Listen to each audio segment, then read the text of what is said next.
আসসালামু আলাইকুম, সবাই কেমন আছেন? আশা করি যে যেখান থেকে আমার ভিডিওটি দেখছেন সবাই ভালো আছেন। আলহামদুলিল্লাহ, আমরাও ভালো আছি। আপনারা যে যেখান থেকে আমার ভিডিওটি দেখছেন সবাইকে স্বাগতম জানাচ্ছি আয়াস মমিন জার্মানির ব্লগ চ্যানেলে। বছরের শুরুতেই আমরা চলে যাচ্ছি আজকে বেড়াতে, আর সেটা হচ্ছে আমাদের খুবই কাছের এবং প্রিয় একজন মানুষের কাছে, আমার একজন বড় আপুর বাসায়। আপুর বাসা আমাদের বাসা থেকে মোটামুটি একটু দূরেই, তাই সকাল সকাল বেরিয়ে পড়লাম। আর এই যে দেখেন, আয়াত তো ওয়েট করছে ট্রেনে বসে কখন যাবে। আয়াত তার খালামণির বাসায় বেড়াতে যাবে, সেটা শুনে আয়াত খুব খুশি। তবে এবারের খুশিটা আমাদের একটু বেশি, আর সেটা কি কারণে একটু পরে আপনাদের সাথে শেয়ার করছি। এমনিতে যদি আমরা গাড়ি করে যেতাম তাহলে আপুর বাসায় যেতে আমাদের খুব বেশি সময় লাগতো না, আর ট্রেনে করে যেতে আমাদের হয়তো 4-5 ঘন্টার মতো সময় লাগতে পারে, কেননা মাঝখানে অনেকটি ট্রেন চেঞ্জ করতে হয়, যার কারণে এতটা সময় লাগে। তবে আয়াত যেহেতু মাশাল্লাহ ট্রেন জার্নি অনেক পছন্দ করে, সেজন্যই আমরা আর গাড়ি নিলাম না, ট্রেনে করেই যাচ্ছি। আর এই তো দেখেন, আরেকটা ট্রেনে ওঠার জন্য অপেক্ষা করছি। আর এখানটাতেই মূলত আমাদের একটা ট্রেন চেঞ্জ করতে হয়। বিদেশের মাটিতে আসলে জার্নি করলে খুব একটা গায়ে লাগে না, কেননা তেমন কোনো যানজট নেই কিংবা কোনো ধুলোবালি নেই, যার কারণে বাচ্চাদের নিয়েও খুব অনায়াসে জার্নি করা যায়। এখানে ট্রেন জার্নি করাটা যেমন সুবিধা আছে তেমন কিছু অসুবিধাও আছে, আর তার মধ্যে হলো ট্রেন লেট করে আসা। মাঝে মধ্যে দেখা যাচ্ছে যে আপনাকে টাইম দিয়ে রেখেছে আসবে, কিন্তু দেখা যায় আধা ঘন্টা কিংবা 1 ঘন্টাও হয়ে যায়, অনেক সময় ওনারা লেট করে।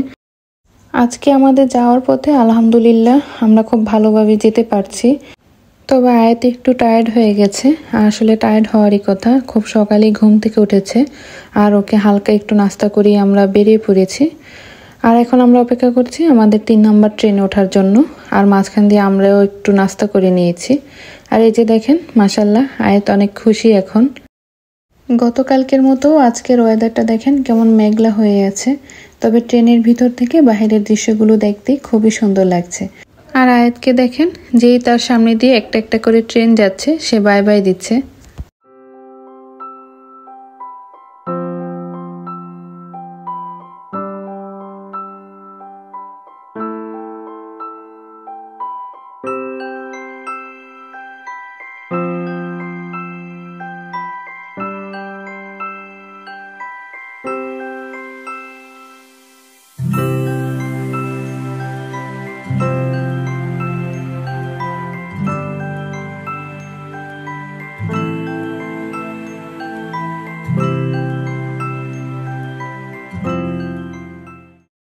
আর এই তো আপনাদের সাথে কথা বলতে বলতে বাসার খুব কাছাকাছি চলে আসছি।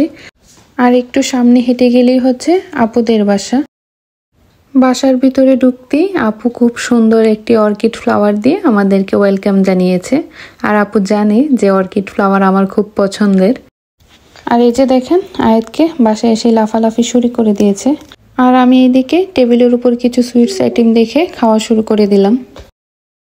আর এখন আপনারা এই যে আয়াতের বাবার কোলে যে বেবিটা দেখতে পাচ্ছেন, আর এই কিউট বেবিকে দেখতেই আমাদের এই শীতের মধ্যে ছুটে আসা। আর সেজন্যই আপনাদেরকে বলেছিলাম শুরুতেই যে আমাদের এবারের আপুর বাসায় যাওয়ার আনন্দের মাত্রাটা একটু বেশি। আর এই যে দেখেন, আপনাদের সাথে শেয়ার করছি আপু তার নিউবর্ন বেবির জন্য রুমটাকে কি সুন্দর করে সাজিয়েছে। দেখেন, দেখতে খুবই সুন্দর লাগছে, তাই না? আর এই তো ফ্রেশ হয়ে এখন একটু কিচেনে চলে আসছি, দেখছিলাম আপু কি করছে। আর এদিকে এসে দেখি আপু আমাদের জন্য নাস্তা রেডি করছে, যদিও আমরা অলরেডি নাস্তা করে এসেছি। তবে সকালে নাস্তায় আপুর হাতে মজাদার চা কিন্তু মিস করা যাবে না, আর সেজন্য নাস্তা যতই করে থাকি না কেন, সেই চায়ের লোভেই এখন আবারও নাস্তা করতে বসে যাচ্ছি। এইদিকে নাস্তা হতে থাক, সেই সাথে আপনাদের কাছ থেকেও এখন বিদায় নিয়ে নিচ্ছি। আশা করছি আমার আজকের ভিডিওটি আপনাদের সবার কাছে ভালো লেগেছে। আর যদি ভালো লেগে থাকে অবশ্যই আমার চ্যানেলটি সাবস্ক্রাইব করবেন এবং ভিডিওটি প্রিয়জনদের সাথে শেয়ার করবেন। আর হ্যাঁ, কেমন লাগলো আমার আজকের ভিডিওটি অবশ্যই কমেন্টস করে জানাতে ভুলবেন না। ইনশাল্লাহ আবারও হাজির হব আপনাদের মাঝে নতুন কোনো ভিডিও নিয়ে। সে পর্যন্ত সবাই ভালো থাকবেন, সুস্থ থাকবেন। আল্লাহ হাফেজ।